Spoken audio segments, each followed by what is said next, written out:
everyone. Welcome to our panel. I'm Erica Young, and I have a practice in Savannah, Georgia, and I'm going to talk to you today about my personal journey of how I built a patient community that then became my patients. And so the first thing I want to know is how many of you feel really comfortable and like using social media? Just kind of give me a wave. You're like, you're already doing it. It's what you do. You love it. All right. We've got some up here, but I don't see much around the room. So good, because I was going to kind of gauge my talk on based on that response. So it sounds like most of you would benefit from kind of knowing how this can benefit your practice. So that's what we're going to start with.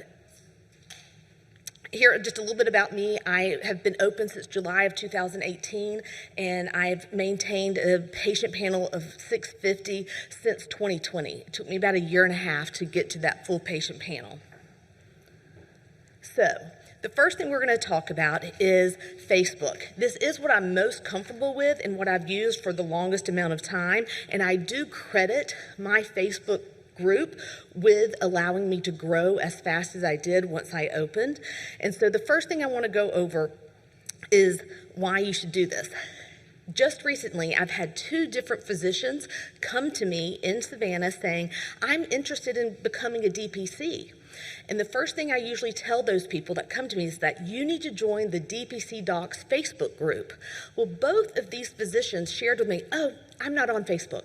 I don't like social media. And I'm like, oh, all right. I really think the Facebook group, the DPC Docs group, is what helped me know how to do all of the aspects of opening my clinic. So I think it's so valuable. So that's my first pointer is if you're not on Facebook and you're not part of the DPC Docs page, find someone here at the conference that can invite you to it, because it is a private hidden group that you need someone in the group to invite you to and have your NPI and medical school information.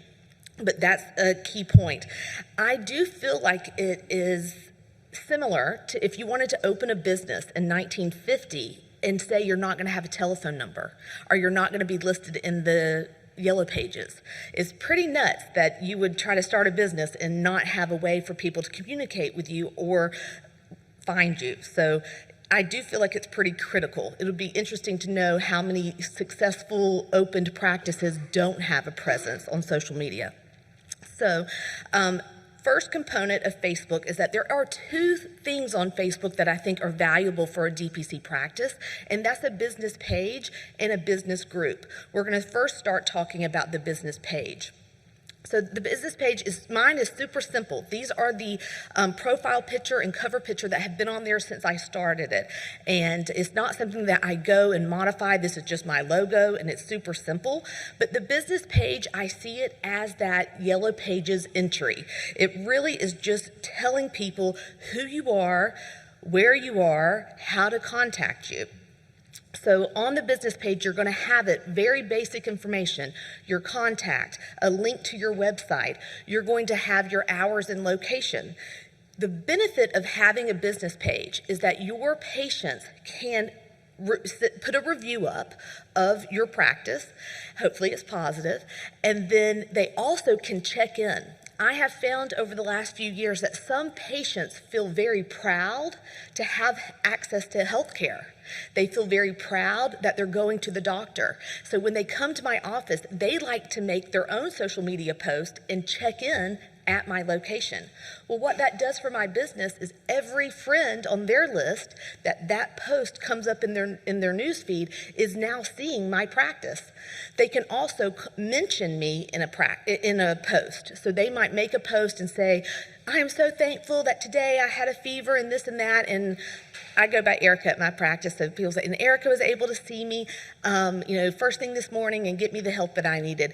And they might tag my practice in there. And this is free marketing. This is word of mouth marketing that doesn't cost anything. You can also get messages through your business page. I do make sure that those messages are not medical advice or medical questions, and they're definitely not patient care. So if one of my patients were to reach out to me and send me a message through Facebook, I would reroute them and say, please text me this information, or please email me this information, or let's schedule an appointment, because those texts and emails, I use Atlas MD, are automatically deposited commented into their chart with a time and date stamp where their Facebook message, I don't want to be having patient communication that's not documented there. So the messages that I would expect to get from a business page would be non-patients asking me about how do I enroll, or a question just about basic direct primary care. These are just some examples of how I use my business page. You see is basically a yellow pages entry where you see my address, you see my phone number. This is not the phone number that my patients get that they can text me on. That's the private number that you only get once you enroll and become my patient. This phone number for me is a landline number.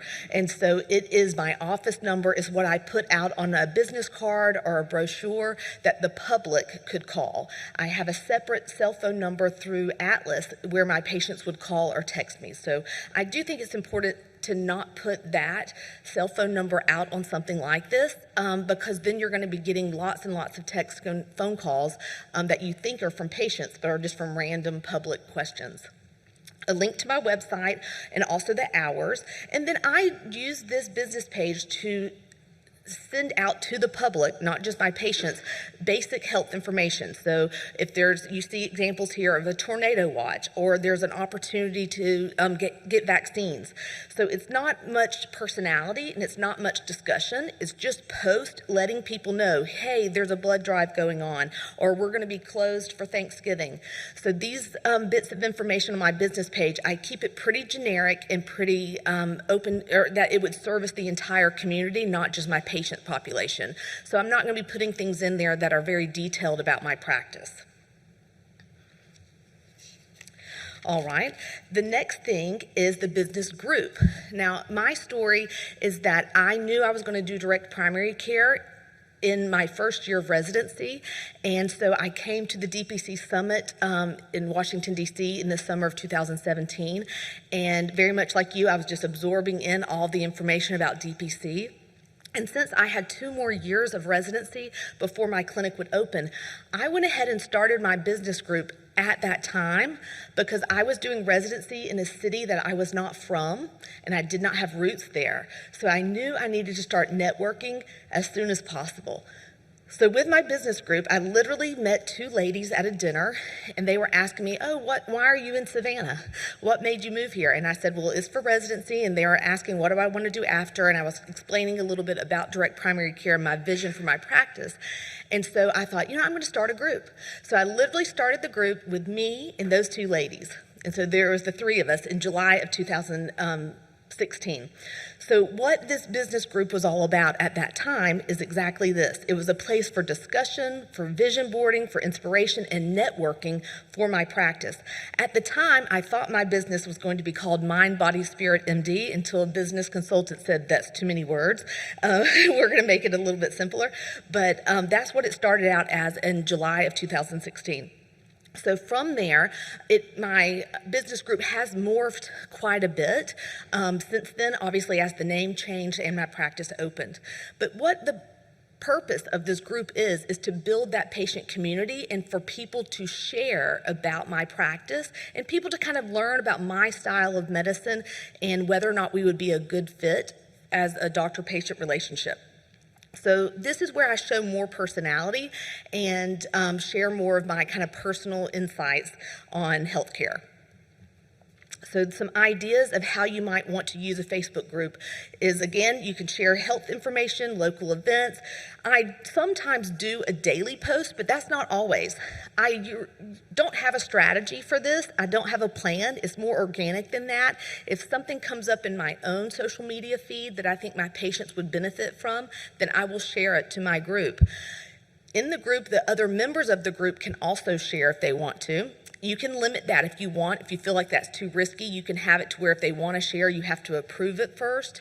And I do have mine set to that because it got to where I think bots were coming in and posting kind of strange things. So now I have it to where I have to approve anything that someone else wants to share.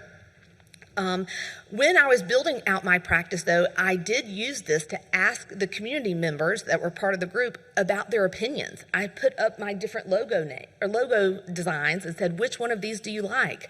I put up different styles of chairs and said, what kind of chair would you want to sit in when you come to a doctor's office?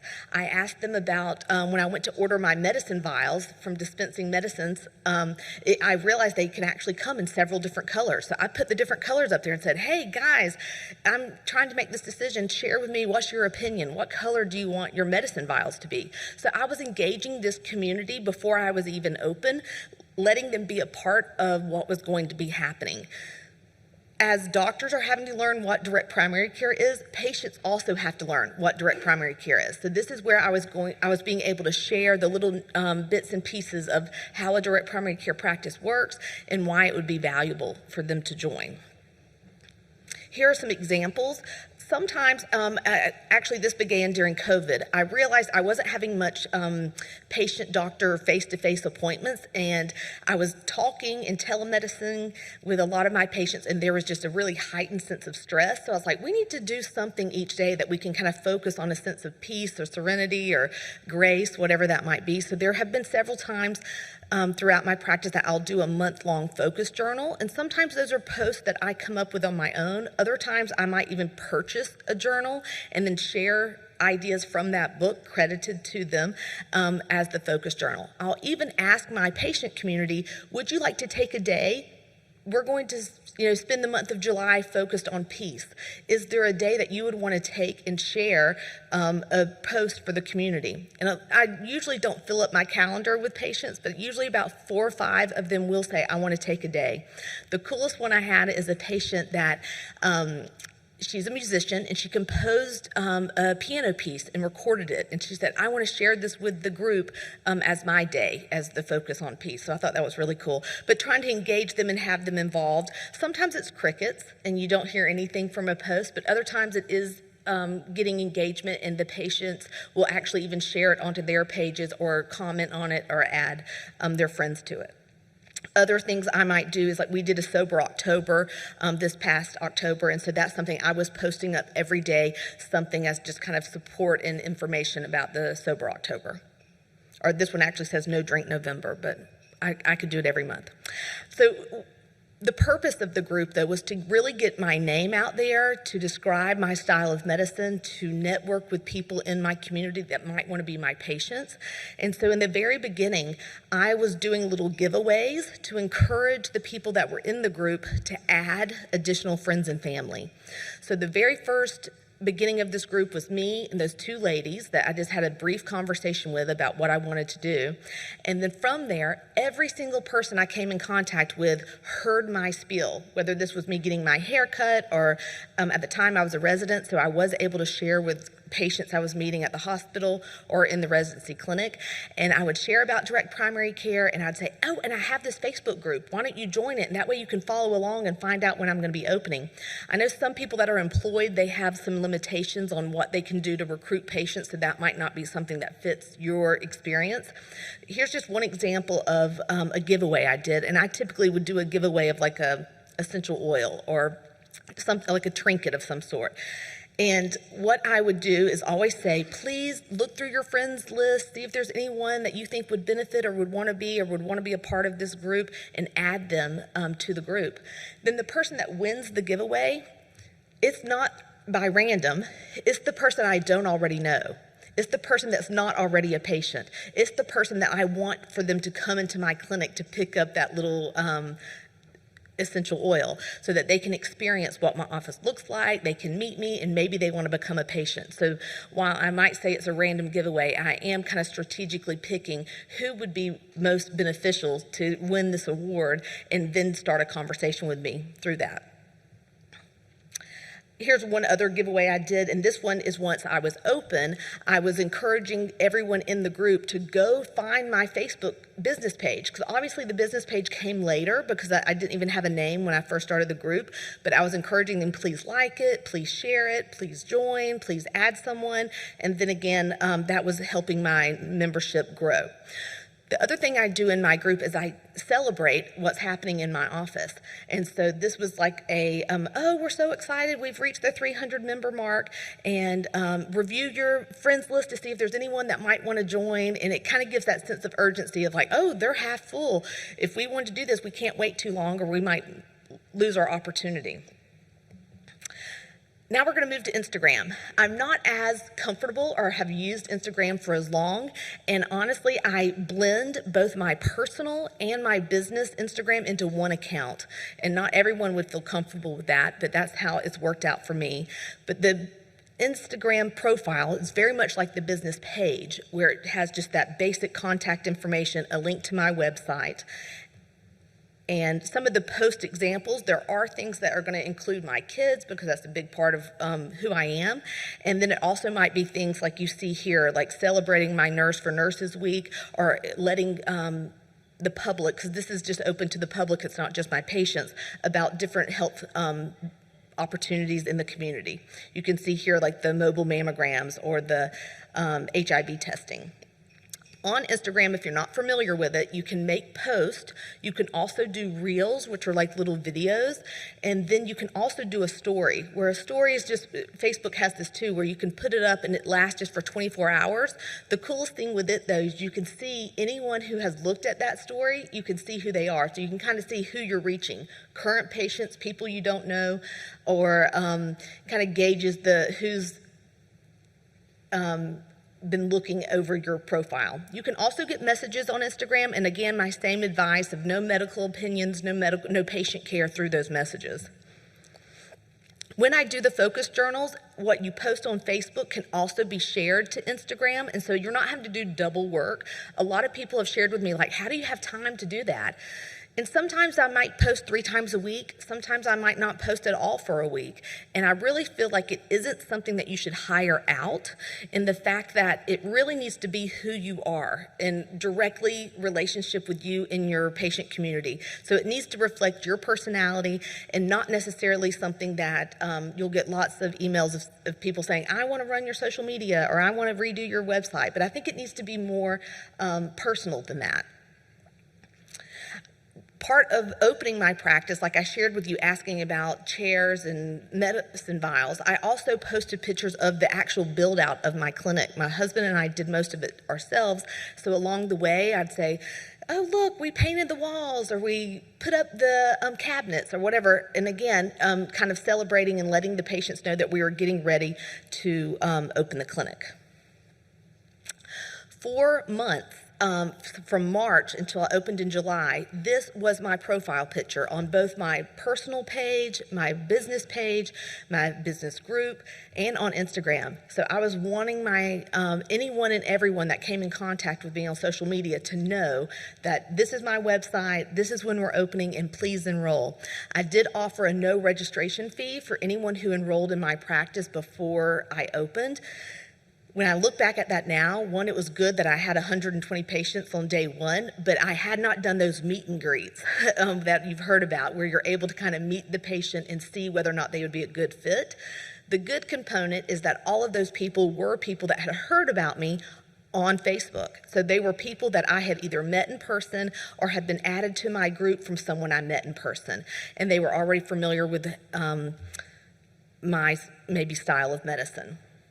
After I opened, of course, no one enrolled without me having a meet and greet unless they were enrolling as part of a small business. So sometimes when a small business joins my practice, I don't have an opportunity to screen each individual patient, each individual employee, so they would all join, but it works out. All right. The next thing and last thing I'm going to talk about is patient emails. This is one of the big benefits, I believe, from or one of the things I like about the Atlas MD EMR is that it allows you to send out blast emails either to your entire patient panel, or you can go through and select just the patients that this email would benefit. So in the beginning, I was doing this as like a monthly newsletter, and I actually was having my medical assistant at the time help me. So throughout the month, she would just kind of collect different little pieces of information. And in the beginning, a lot of these emails were about training our patients on how to be a direct primary care patient. They're used to the traditional setting. They're used to having to wait for refills or not be able to get in touch with anyone. So these emails would kind of dictate out to them, how do you communicate with our office? And also it helps set their expectations. So for example, we would say, if you call the business line, the landline, and it's a night or a weekend, that's not going to be answered until the next business day. But if you were to text the cell phone number, the patient-specific cell phone number, that should be answered within an hour or so. If you were to email us, then that should be answered within 24 hours. So that kind of helped them know what was appropriate for an email, what's appropriate for a text message. And honestly, this information is something I've resent out over and over and over again over the years, because my patient population does have this churn that other people have mentioned. And so you always are going to have a few new patients that need that education of how to use direct primary care. The other thing that I would use the emails for is to notify them, like I'm going on spring break or we're going to be closed for the holidays, so that I could prepare my patients with refills and anything they might need before a clinic closure. And then during COVID, this really changed, and here's some examples actually first before we talk about COVID, are some of the things that I might send out. Just general cold or URI care management for home. So that cuts down on a lot of the daily emails and text and phone calls. If you'll just go ahead and say, hey, we're coming into allergy season. These are all of the things that you should do at home before you call the office, and so those sort of emails actually I feel like cut down on my day-to-day work. The other thing that's on here is, of course, if we have bad weather coming to our area, or if there's a health opportunity like the free mammograms or something, I'm going to post that out. When I do something like the mammograms, that's where I would go through and not send it to every single patient, but I'd go through and pick my over 40 females. When COVID came, this was March 2020, you can see that I went from a monthly newsletter to just about every single day. And this was something that at the very beginning of COVID and then again in the Delta spike, I did the same thing. And it really did help the flow of my office, because if I wasn't sending out the email every day, I feel like every single patient was wanting to contact me every day. They were wanting to ask questions, or they were worried that they were sick, or they had heard something and they didn't know where to go for this or that. So just sending that daily email, I think a lot of patients probably thought, well, I don't need to call her because that information is probably coming later today. And this is also something that helped grow my practice. At the time of COVID, I think I was at 550 patients, and I had actually felt busy, and so I was not wanting to take new patients, and I had gone on a waiting list.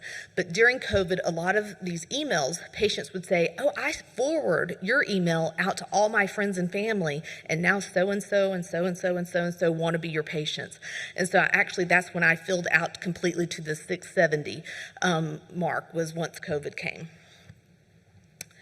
And then other things that are useful is each week I have tasks that are due for patients that maybe they're due for their PAP or maybe they're due for labs. So that is something I send out each week just to those select patients that are due. Would say this is like just a generic email. I have it as a macro in the system, so I'm not having to retype out the whole thing. But each week I just put the macro in, pick the few patients that are due for labs, and they automatically get that email that would say call the office to get scheduled. Let's see. I think that's it about the patient emails. And so I am 1 minute and 40 seconds until I'm done. So I will go ahead and pass the microphone and slides to the next member of the panel. And then I'll have time, of course, for questions and answers at the end.